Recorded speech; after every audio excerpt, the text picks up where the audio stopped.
Five, four, three, two, one, let's go. Podcast, subhanallah. Gitu kan? Channel kita gitu. Salah. Bukan ya?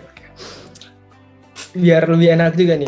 Hey folks, feel at home, selamat datang di channel podcast tersuper, terkeren, terhits di Indonesia. Yo, tolong dong applause-nya dulu nih. Gitu, natural banget backsound-nya emang. Oke, jadi kita udah menunggu kayak sekitar lama banget nih untuk podcast ini karena ini banyak banget yang request ternyata gimana kalau misalkan kita angkat topik ini. Tapi sebelum itu ya mungkin kita juga udah nggak sabar, so without any further ado, stop senyum-senyum cause this podcast about to start. Let's go. Ya, jadi di podcast kali ini kita akan mengangkat topik yang luar biasa, yaitu tentang English debate atau debat bahasa Inggris. Teman-teman semua di sini banyak ingin yang masuk English debate dan bertanya-tanya juga nih gimana cara joinnya nih. Susah nggak sih kalau misalkan masuk daftar dan kita akan ditanya apa-apa aja ya? Apakah interview kerja? Jangan. Dan oleh karena itu kita di sini sudah menghadirkan bintang tamu yang spesial banget, telurnya 2. Oke, kita di sini udah kedatangan. Oh ya udah ada di sini ya. Oke.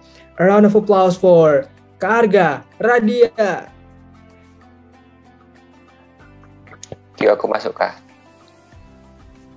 Halo. Halo Kak Arga. Apa kabar nih Kak Arga? Kita udah lama banget nggak ketemu nih Kak. Iya, baik. Baik, alhamdulillah. Oke, Kak Arga sendiri nih kalau boleh tahu sebenarnya, wah kelihatannya ada sepeda juga tuh di belakang nih. Wah hobinya jangan-jangan sepedaan juga nih Kak Arga nih, bener? Ya memang menurun dari bapak. Oh gitu. Wah. Yang berdua suka sepeda tapi sayangnya ya terdampar begitulah ceritanya. Terdampar di rumah. Oke, keluarga bersepeda ternyata ya. Oke Kak Arga, kita santai-santai dulu, kita perkenalan dulu. Kalau saya kan ya Kak Saputra, kalau Kak Arga tadi udah dengan Kak Arga Radia. Kalau Kak Arga sendiri sekarang sudah menginjak kelas berapa Kak Arga? Ini sebenarnya kemarin itu sudah, bukan kemarin, hari ini. Hari ini tuh terakhir kami mengerjakan ujian sekolah. Jadinya ya minggu terakhir di kelas 12. Oh, minggu terakhir ini? Iya, betul.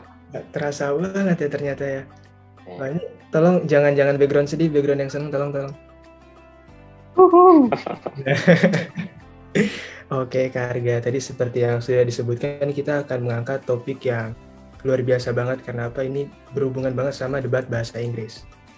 Kita santai-santai dulu aja, kita perkenalan dengan apa itu debat bahasa Inggris sendiri. Karena kalau dilihat Kak Arga ini kan salah satu apa ya disebutnya, termasuk dalam tim debat bahasa Inggris Kesatuan Bangsa gitu ya. Oke, kalau dari Kak Arga sendiri, kita boleh nggak tahu apa sebenarnya itu tentang debat bahasa Inggris? Silakan Kak Arga. Oke, mungkin pertama-tama aku mau minta maaf kepada kakak senior kalau penjelasanku kurang memang. Tapi sudah lama udah nggak masuk ke bidang ini ya, walaupun pandemi bukan jadi alasan tidak ada lomba. Tentu banyak lomba menarik dan tidak menarik online maupun offline. Oke, jadi debat bahasa Inggris sudah sangat spesifik dari namanya, debat bahasa Inggris. Kalau debat bahasa Indonesia pakai bahasa Indonesia, debat bahasa Inggris pakai bahasa Inggris. Tentu memang lebih terkenalnya debat bahasa Inggris karena ya kalau kita melihat dari pola apa ya, misalnya pola adanya kompetisi di dunia ini, mereka akan cari ya yang paling umum. Dan kalau kita ngomongin debat, tentu faktor yang paling umum di antara semua adalah bahasa. Dan bahasa Inggris adalah tentu yang paling umum di dunia ini sekarang. Tapi ya ada debat bahasa Indonesia dan debat bahasa lain lagi.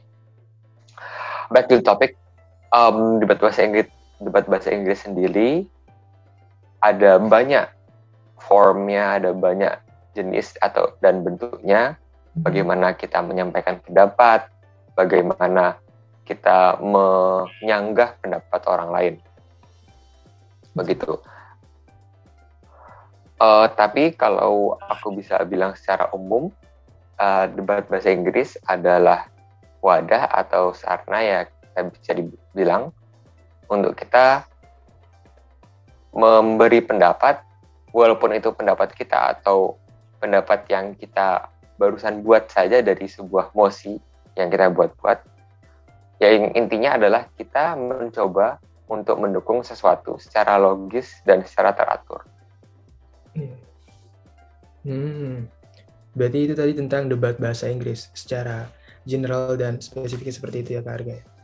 Lalu kita bisa ambil dari tadi mungkin lebih kayak spesifik sudah dilihat dari kata debat bahasa Inggris itu sendiri. Dimana kalau dilihat bahasa Inggris memang sebuah bahasa yang disebut bahasa internasional juga, dan banyak banget orang yang menggunakan bahasa tersebut. Dan ini juga asik banget soalnya kalau dilihat dari lomba dari debat bahasa Inggris sendiri.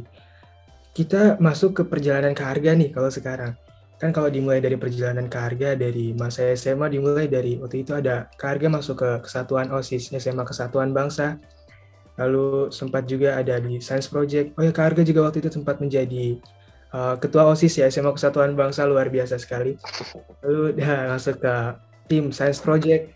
Lalu ini kan agak, maksudnya bukan berlainan, tapi kayak agak sedikit ya dengan debat bahasa Inggris. Kalau dari Kak Arga sendiri, apa yang membuat Kak Arga tertarik banget nih untuk gabung dengan tim debat bahasa Inggris Kesatuan Bangsa? Jadi ya, oke, menurutku untuk kita bisa maju ke masa SMA, saya ingin beri sedikit jelasan tentang SMP saya. SMP saya di sini, sebelah sebenarnya, ya di Sumbawa. SMP ini ya mungkin spesial di satu pulau gitu, kalau bahwa kita itu menerapkan dua bahasa, emang sekolah bilingual. Emang salah satu alasan kita itu keluarga saya dan saya sendiri daftar ke Kesatuan Bangsa. Nah, di Kesatuan Bangsa diwajibkan untuk murid-murid untuk setidaknya mengikuti 2 ekskul, kalau tidak salah. 1 kayaknya, tapi maksimal 2. Nah, saat itu di list ekskul itu saya tertarik oleh debat bahasa Inggris karena ya mungkin kalau saya bandingin ke futsal atau basket, ya mungkin fisikku sendiri dan skillku sendiri mungkin tidak terlalu cocok di sesuatu yang perlu lompat-lompat atau lari jauh. Jadinya ya udah ikut saja. Saat itu memang lumayan banyak yang mendaftar. 2018 ada sekitar 6-8 anak baru gitu yang ingin mendaftar. Ini mungkin kalau dilihat, mungkin seleksinya juga mungkin agak ketat ya, soalnya kalau dilihat interest-nya itu kan lebih banyak debat bahasa Inggris dibandingkan ada dengan ekskul yang baru. Terus kalau dilihat sendiri, apakah seleksinya benar apa yang seperti saya katakan barusan? Seperti apa seleksinya, apakah ketat? Karena dilihat banyak banget komen di sini yang ngatain kayak, wah ini saya pengen masuk debat bahasa Inggris tapi takutnya seleksinya berat banget. Nah kalau dari Kak Arga sendiri yang sudah mengalami, seperti apa seleksi? Jadi ya memang seleksinya ketat. Tapi ya emang aku langsung jujur aja, kalau seleksi debat bahasa Inggris itu ketat bukan oleh kita atau dari panitia yang menyeleksi masuk ekskul gitu ya, tapi sebenarnya dari diri sendiri. Karena untuk profisian atau untuk berkembang di ekskul debat bahasa Inggris tidak bisa sekadar dengan oke, aku mau olahraga, aku mau latihan sesuatu reguler. Tidak, karena ya jelas berbeda dengan ekskul olahraga atau olahraga lain. Di dalam debat bahasa Inggris kita bukan hanya perlu untuk mengasah bahasa Inggris kita, tapi juga mempunyai wawasan yang luas, tidak cuma untuk dunia, tapi imajinasi. Karena dalam debat bahasa Inggris kita tidak, atau debat umumnya, tidak ada batasan topik yang akan kalian temukan. Tidak ada batasan pendapat apa yang kalian boleh bawa. Mau debat tentang Avengers boleh, mau debat tentang cinta boleh. Tapi intinya bahwa kalian bisa menjelaskan itu dengan baik. Dan yang membuat orang baru gitu ya susah masuk ke debat bahasa Inggris memang banyak sekali waktu atau tenaga otak yang dibutuhkan atau yang di-demand oleh ya debat ini. Gitu. Ini aku ada pertanyaan tapi agak dagel-dagel gitu nih Kak Arga. Karena ada yang kayak mau banget ikut sesuatu tapi dia belum mempersiapkan sesuatu tersebut. Kalau dari debat bahasa Inggris sendiri, apakah kita harus bisa dikatakan kayak bisa bahasa Inggris? Atau kita bisa kayak masuk debat bahasa Inggris lalu setelah itu kita baru belajar bahasa Inggris? Silakan. Oke. Sebenarnya dari ekskul sendiri, menurutku itu debat bahasa Inggris tidak meminta kalian untuk masuk grup langsung bagus. Ya akan baik kalau itu terjadi, tapi ya kenyataan tidak seperti itu. Dan seperti tahun-tahun sebelumnya, anak baru pun yang mungkin tidak tahu bahasa Inggris apa-apa, join, oke, silahkan. Tapi untuk bagus, untuk mendapat juara bisa dibilang, atau untuk have fun, memang lebih baik kalau kita tuh pandai bahasa Inggris. Kalau kita itu lancar, fluent. Tapi ya menurutku paling penting adalah, dan paling fun-nya adalah sebenarnya memakai imajinasi kita, memakai pengetahuan kita, apapun itu. Ya benar banget. Karena ya kalau memang dilihat, memang walaupun SMA itu adalah tempat di mana kita bisa kayak disebutnya improving ourselves, kayak kita harus terus meningkat. Kalau misalkan belum tahu ya kita harus belajar, betul Harga ya. Ini tolong backsound-nya yang enak-enak, gimana backsound-nya? Memang ada mixer ya di belakang ini. Ada nih kelihatannya nih, kita natural soalnya di backsound-nya. No edit. Oke, tadi tentang seleksi cara masuk tim debat bahasa Inggris. Kita mungkin kalau dilihat dari debat bahasa Inggris itu kan erat kaitannya dengan lomba, bener kan ya? Terus kalau dilihat mungkin ada lomba offline, ada online, tadi di balik itu semua pasti ada persiapan. Terus kalau dilihat sendiri, pastinya persiapan vocabulary atau dan lain semacamnya itu pasti dibutuhkan banget pada saat persiapan. Nah kalau dari Kak Arga sendiri, waktu dulu Kak Arga melakukan lomba itu persiapan yang dibutuhkan apa aja Kak Arga? Baik. Jadi agak menyinggung lomba ya. Jadinya rata-rata lomba debat bahasa Inggris ada beberapa tahap atau beberapa hari. Umumnya ada kualifikasi dan atau jika mencukupi nanti langsung saja ke tahap eliminasi seperti itu. Nah, tapi di setiap ronde itu ada mosi nih. Jadi emang dalam debat bahasa Inggris, dalam lombanya atau dalam kompetisinya itu, ya atau dalam debat seperti umum sih, perlu ada dua sisi kan. Perlu ada dua sisi, mendebatkan atau memberi pendapat tentang satu topik. Nah, untuk persiapan untuk bisa memberi pendapat atau menyanggah pendapat itu, tentu ya kita perlu pengetahuan umum. Paling penting pengetahuan umum. Karena ya kalau kita tidak tahu hal-hal umum seperti binatang itu makan apa, pasti ya tidak cuma di debat kalian akan bermasalah. Tapi dalam debat kita ada pilihan untuk mosi atau topik yang kita sudah dibocorkan bisa dibilang, atau yang memang diberi oleh kita untuk preparasi, bisa berhari-hari sebelum hari H kita bisa persiapkan dari kalimat pertama sampai terakhir, kita bisa edit, type, tulis, terserah, ngobrol sama guru, tanya sama coach, bisa dipersiapkan. Tapi umumnya dan yang paling bisa bilang paling engaging adalah topik-topik yang memang itu mendadak, yang kita itu benar-benar harus merespon dalam waktu mungkin ya 30 menit untuk persiapan, 7 menit untuk menyanggah.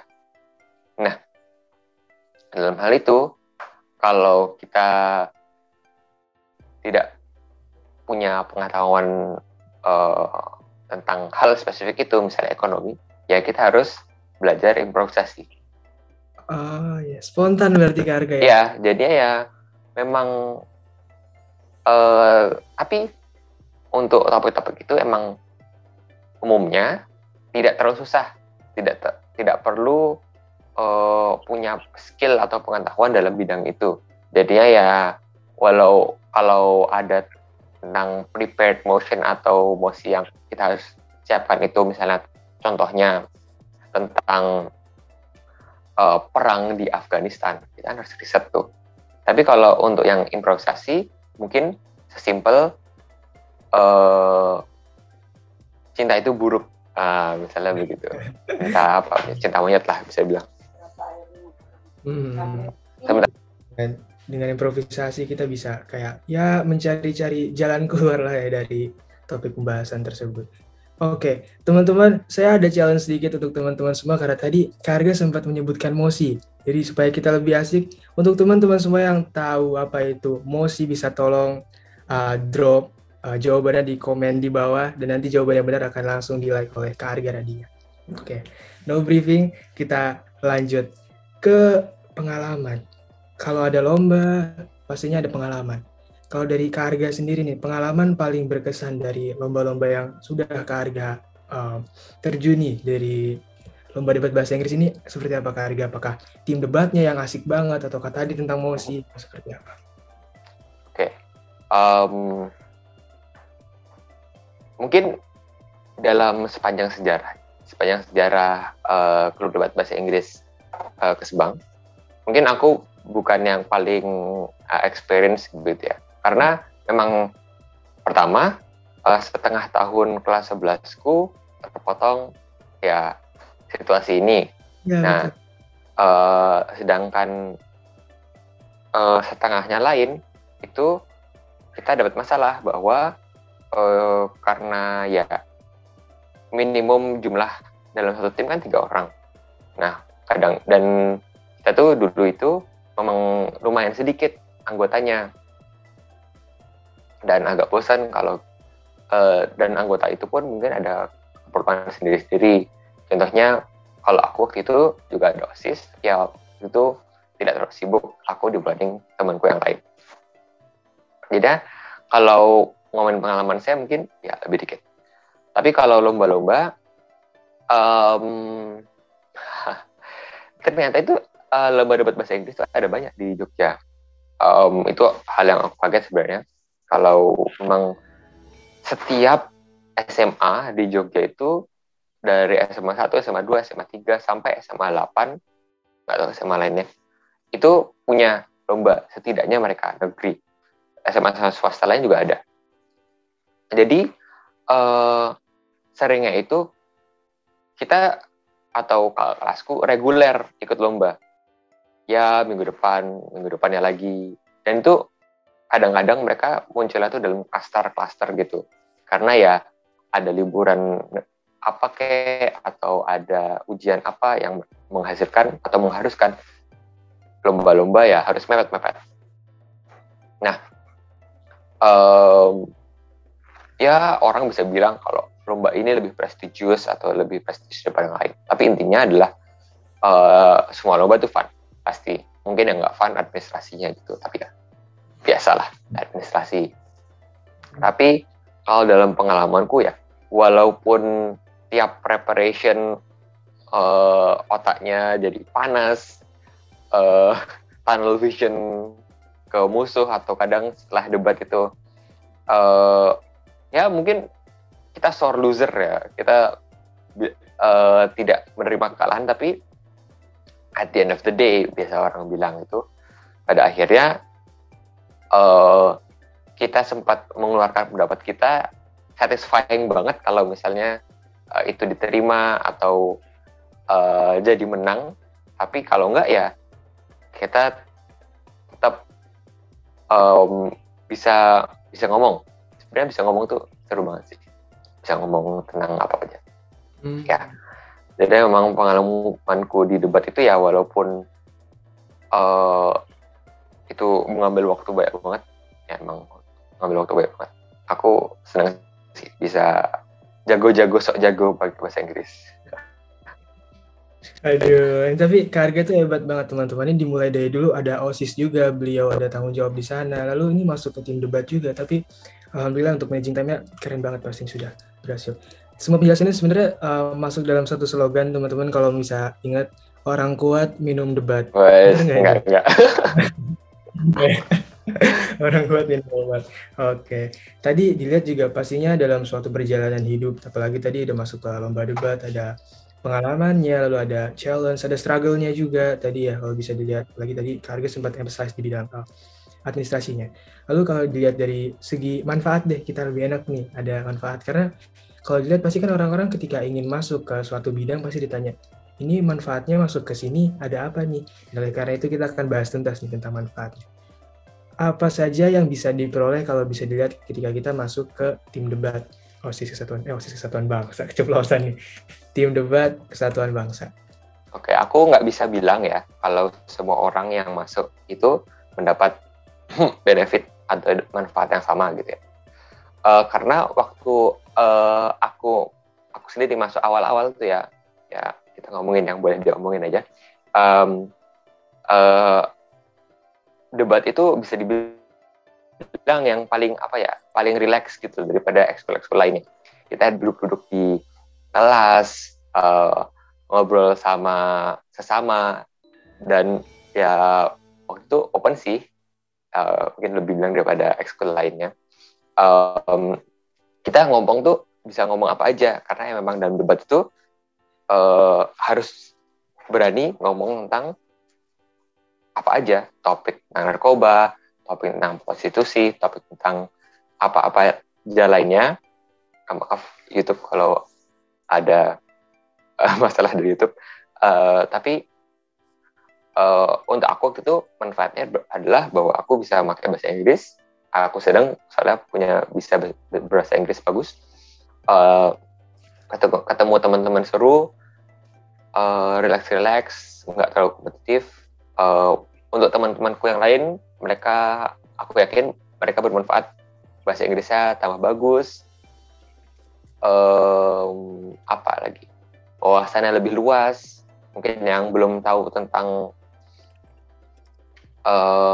bagaimana membuat struktur pidato atau struktur esai yang bagus, bisa dapat latihan dan sebagainya.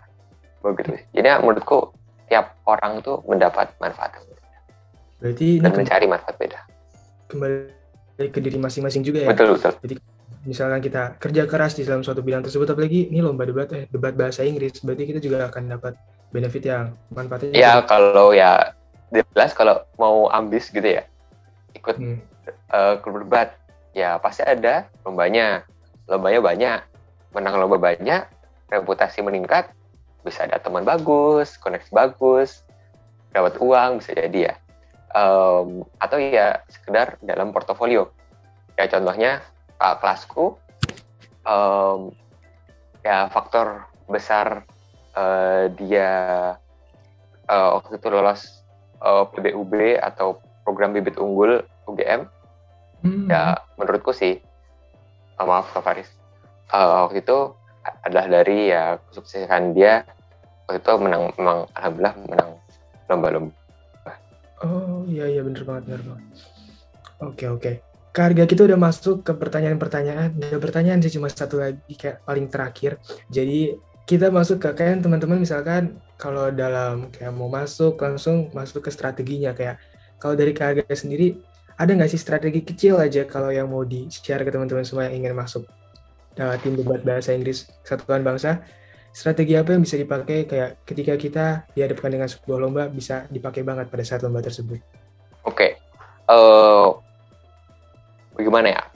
Kalau strategi untuk masuk ke klub debatnya sendiri, aku anggap sih ya kan cuma perlu punya strong will dan senang aja oleh misalnya pidato dengan bagus, mendengarkan pidato orang lain. untuk lombanya sendiri, pertama akur sama teammates jelas banget, karena mengerti teman atau mengerti teammates itu benar-benar penting untuk menyusun strategi. Nanti untuk orang debat mungkin lebih bisa mengerti untuk lebih dalam, dan kalian harus berwawasan luas untuk menghadapi topik-topik yang mungkin sudah dibocorkan, bukan dibocorkan sih, sudah diberitahu, sudah disuruh persiapkan, ataupun yang mendadak memang perlu mempunyai wawasan tentang dunia atau tentang topik-topik abstrak yang lumayan dalam dan mempunyai imajinasi untuk mengaitkan mereka. Contoh bagaimana kita mengaitkan cinta dengan kemauan diri hidup manusia gitu. Kenapa sih kayak misalnya banyak lagu atau banyak puisi atau ya mungkin banyak perkataan bahwa cinta itu sampai mati gitu. Mungkin kenapa kalau nikah orang barat itu tuh cintanya sampai meninggal. Padahal realitanya yang banyak orang cerai gitu misalnya. Nah, kita ya alangkah baiknya kalau punya wawasan luas. Bener banget. Pastinya wawasan luas itu pasti dipakai, apalagi pada saat lomba debat bahasa Inggris ya. Kayak apalagi tadi tuh masuk ke yang tadi spontan, teknik spontan. Terus kalau kita punya wawasan yang luas, pastinya bisa bantu banget. Oke, teman-teman semuanya, semoga semua tadi pertanyaan dan jawabannya fulfill your curiosity. Pronunciation-nya bener kan ya? Itu pronunciation, makasih soalnya. Semoga pertanyaan kalian dijawab tuntas semuanya. Dan thank you banget Kak Arga atas waktunya, sudah menyempatkan waktunya pada di episode podcast Ngabuburit KBS kita hari ini. Luar biasa banget Kak Arga. Selamat berbuka. Selamat berbuka. Gimana? Apa sih Axel? Kita langsung masuk? Oh, foto. Udah. Jelas nih Axel. Alright, semuanya thank you banget kalian semua sudah mengikuti kita dari awal perjalanan kita dari series pertama KBS Ngabuburit. Lalu pokoknya semuanya keren, kalian semua luar biasa. Dan kita juga ingin mengucapkan di episode terakhir kita ini, minal aidin wal faizin, mohon maaf lahir dan batin untuk kalian semuanya. Dan semangat terus untuk puasanya, jangan kasih kendor. Dan untuk selanjutnya pasti ada kata-kata sedikit nih dari Kak Arga Radia sebagai guest star kita. Tuh. Apa ya? Well done untuk semua staff panitia yang udah nge-set up ya acara-acara ini. Berapa scene memang sangat seru ya. Guru-gurunya juga, moderator-moderatornya juga. Ini yang di bawah udah ngeliatin banget, pengen lakukan Excellent. Apa? Oh ya, terima kasih. Ini has been a wonderful ride tentang series mengisi jam ngabuburit kita ya, dengan melihat konten-konten yang ada di YouTube Kesatuan Bangsa School Yogyakarta. Ya, akhirnya kita sudah mencapai the end of the road ya pada episode terakhir kali ini. Jangan lupa nonton, posting gitu ya? Oh bukan? Jangan lupa like, comment, subscribe, Guys. dan nyalakan lonceng notifikasi. Udah cocok banget nih jadi YouTubernya. Oke. Thank you semuanya, kita balikin lagi dan sampai jumpa di acara selanjutnya. Bye!